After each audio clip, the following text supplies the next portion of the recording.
कल सांझ 7 बजे से की बात है, मेरे एक फ़ोन आया। जब मैंने फ़ोन उठाया तो श्यामी तो रोने की आवाज़ आ रही थी।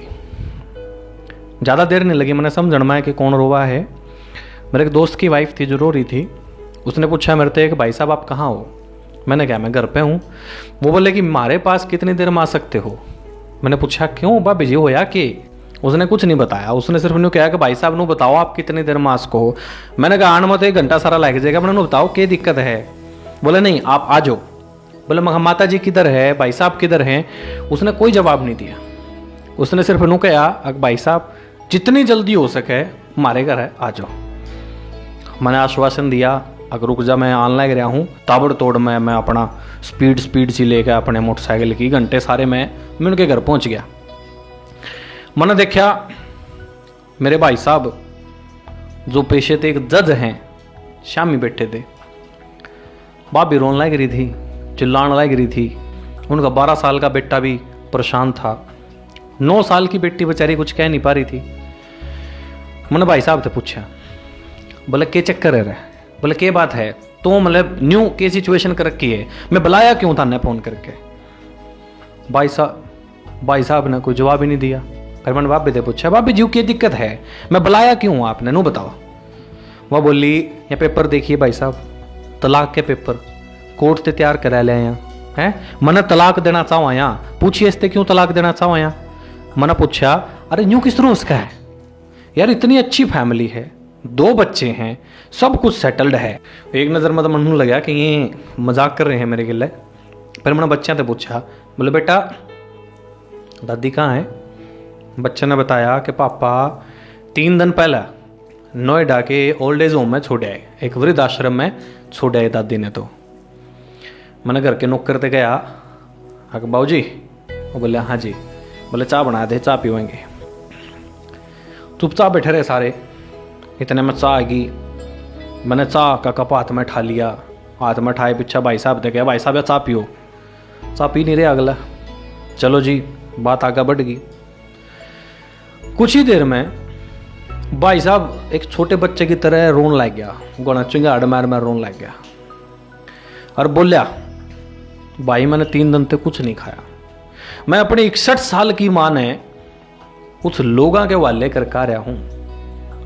पिछले साल ते मेरे घर में उनके लिए इतनी मुसीबत खड़ी हो गई थी कि या जो तेरी भाभी जी है ना बोला इसने कसम खा ली अगर मैं मां का तो ध्यान राख दी नहीं। ना तो यह उससे बात करे थी और ना ही मेरे बच्चे अपनी दादी के प्यार से बात करे थे। रोज मेरे कोर्ट ते आने के बाद माँ मेरे शामी रोया करती। और यहाँ तो के ये जो चाय बना कर ले आया नहीं बोले हाँ ये भी बुढ़िया के ढंग से बात ही नहीं कराया करते। मेरी माँ ने 10 दिन पहले मेरे से कह दिया अगर बेटा तू मैंने वृद्धाश्रम में छोड़ा। मैंने बहुत कोशिश करी मेरी फैमिली समझाने की, मैंने बहुत कोशिश करी मेरी बहू समझाने की, बच्चे समझाने के, मैंने सारे समझाए लेकिन किसी ने सीधे मुंह मेरी बात नहीं सुनी रही। जब मैं 2 साल का था नहीं मेरा बाप मर लिया था। दूसरे के घर में काम करके मेरी माँ ने पढ़ाया मैं और आज इस काबिल बनाया कि मैं आज जज लग रहा हूँ। लोग बताओ मैंने अगर मेरी माँ कभी भी मैंने घर पर किला नहीं छोड़ा करती, जहाँ काम करने जाया करती गिल्ला लेके जाया करती। मैंने उस माँ ने मैं 3 दिन पहले वृद्धाश्रम में छोड़ा। मैं अपनी माँ के दुख याद करके तड़प रहा हूं भाई। या तलाक नहीं दूं तो मैं करूं के। मेरी माँ ने जिंदगी भर बड़े दुख ठाए भाई और मेरे खातर तो सबसे ज्यादा ठाए भाई। मेरी 10वीं की तैयारी जब मैं कर रहा था मैं रात भर जाग कर पड़ा भाई। मेरी माँ सोई को नहीं, मेरी गल रात भर मेरे गला बैठे रहती। कभी पानी देंदी मैंने, कदे चाह बना के देंदी मैंने ताकि मैंने नींद ना आवे। एक बार मेरी माँ का घना बुखार चढ़ गया भाई। मैं स्कूल में तो आया, मना कहा माँ तेरा शरीर तो घना गर्म है। आंसदी बोली बेचारी बोले रोटी बनाऊं थी ना तो शरीर जाते गर्म है। 104 बुखार था भाई मेरी माँ के, 104 बुखार। लोग धार मांग के मैं दिल्ली यूनिवर्सिटी में LLB मेरे ते कराई। मैंने ट्यूशन तक नहीं पढ़ाने देवी थी भाई। वाह उन्हें न्यू था भी बच्चा पढ़ लिख के को बड़ा अफसर बनेगा, ट्यूशन पढ़ाओगा तो इसका टाइम खराब होगा। तो उसने ट्यूशन तक नहीं पढ़ाने दी, सारा खर्चा खुद उठाया है। दिन रात बेचारी लागी रहती, इतनी मेहनत कराया करती। न्यू कहते वो जज वो भाई रोन लग गया। बोले अगर ऐसी मां के हम हो नहीं सकते तो हम बीवी बच्चा के किस तरह हो जाएंगे। मैं जिसके शरीर का टुकड़ा हूं, आज मैं मेरी मां ने उन लोगों के हवाले कर आया जिन न मेरी मां की ना तो आदत पता, ना बीमारी पता, ना मेरी मां के बारे में कुछ जान दे। जब मैं इसी मां के लिए कुछ नहीं कर सका तो मैं किसी और खातर भला के कर सकूं। भाई अपनी भाभी ना कह दे आजादी अगर इसने घनी प्यारी है ना तो मैं तो टोटली आजाद कर रहा हूं तलाक लेकर इसने है पूरी आजादी देने लग रहा हूं मैं, तो ले ले अपनी आजादी जिसने आजादी घनी प्यारी है। जब मैं बिना बाप के पड़ गया तो ये बच्चे भी बिना बाप के पड़ देंगे। बस यू ही कारण है कि मैं तेरी भाभी ने तलाक देना चाहूं, सारी प्रॉपर्टी इनके नाम कर दूंगा और अपनी माँ गिल्ला उस वृद्धाश्रम में रहने लग जाऊंगा। कम से कम मेरी माँ गिल्ला तो रहूंगा यार मैं। और अगर इतना सब कुछ करके मैंने मेरी माँ वृद्धाश्रम में छोड़ी है तो क्या गारंटी है ये बच्चे मैंने भी वृद्धाश्रम में छोड़ का है। और इसी बीच भाई माँ गिल्ला रहते रहते आदत भी हो जाएगी और माँ के ना कोई तकलीफ भी नहीं होगी। बेचारा जज जितना बोलने लग रहा था उससे ज़्यादा रोए था। बात करते करते 12:30 होंगे। मैंने बापी का नहीं देखा, उनकी शक्ल पे प्राश्चित दिखे था मैंने। फिर मैंने ड्राइवर से कहा भाई चल ईबी के भी उठ और नोएडा चल लेंगे। भाई मैं फिर बापी ना लेके बच्चा ना लेके जज ना लेके भाई ना लेके पहुंच गया नोएडा। ओडा जाकर भाई रात के 2:30 बज रहे थे। रिक्वेस्ट करी, पैर पकड़ लिए, भाई गेट खोल दे। बोले क्यों हो? बोले कौन हो तुम, क्या लेना आए हो? तो जज साहब बोले मेरी माँ है अंदर, उसने लेना आया हूँ मैं। चौकीदार ने पूछा भाई साहब तो क्या काम कराया करे?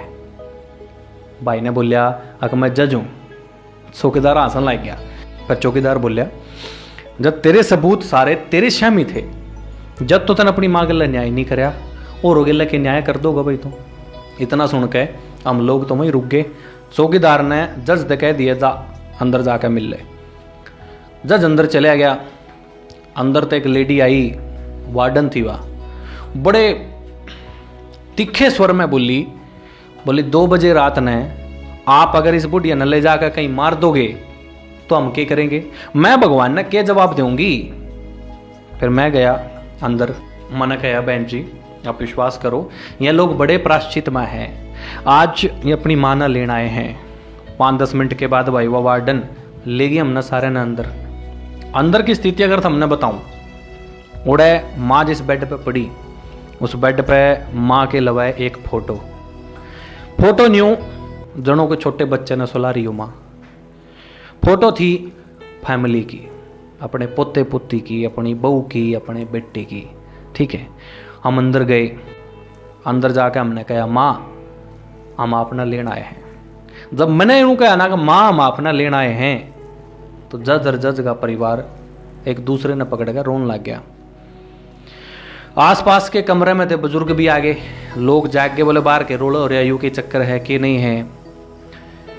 माँ की आंख भी आंजुआते भर रही थी, जज की आंख भी आंजुआते भर रही थी, उसकी घरवाली की भी, बच्चे भी रोने लग रहे थे।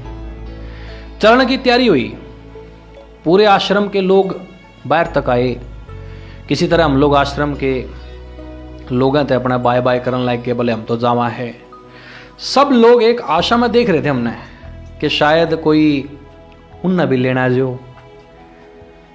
सारे रास्ते भाई हम घर पहुंच गए। रास्ते भर किसी ने कोई बात नहीं करी, लेकिन भाई साहब और माता जी एक दूसरे के लाड लड़ा रहे, एक दूसरे ते बात बता रहे, अपनी भावनाएं अपने पुराने रिश्ते याद करे रहे, सुख दुख पश्चाताप बैठ रहे। लगभग 4 बजे से हम घर पहुंच गए। लेकिन घर पहुंचते भगवान का शुक्र है अगर बाबी जी ने समझ में आ गया था अब उसके परिवार की खुशी की चाबी के है। मैं भी चल दिया, लेकिन रास्ते पर वो सारी की सारी बात मेरे दिमाग में घूमती रही। भाई रे माँ केवल माँ है, उन्हें मरण ते पहला मरण ना दिए रहे। माँ ने मरण ते पहला ना मरण ना दिए रहे। माँ हमारी ताकत है, उन्हें बेसहारा ना होने दिए भाई। अगर वो कमजोर होगी नहीं, अगर माँ कमजोर होगी नहीं तो हमारी संस्कृति की रीढ़ की हड्डी कमजोर हो जाएगी भाई। और बिना रीढ़ का समाज किस तरह हुआ, तना बेरा है किसी तरह लुक रहा हो कि जिस समाज की रीढ़ की हड्डी टूट गई ना वो समाज ही खत्म है भाई। दोस्तों, अगर आपकी जानकारी में इसी किसी तरह की कोई समस्या हो तो उस तक यह वीडियो जरूर पहुंचाइयो। बात ने बढ़िया तरीके से समझाने की कोशिश करियो। कुछ भी करो लेकिन हमारी जननी बेशारा और बेगुर न होने दियो भाई। अगर मां की आंख में अंजू गिरे तो यू कर्ज जन्मों जन्मों तक रहेगा। यकीन मानिए सारा कुछ होगा तार पर, सुकून नहीं होगा। सुकून सिर्फ मां की गोदी में होगा रहे, उस गोदी ने बिखरन ना दियो रहे। इस वीडियो ने खुद भी देखो, अपने बच्चों तक भी दिखाओ, और जिस भाई ने जरूरत हो उस भाई तक इस वीडियो ने पहुंचाओ।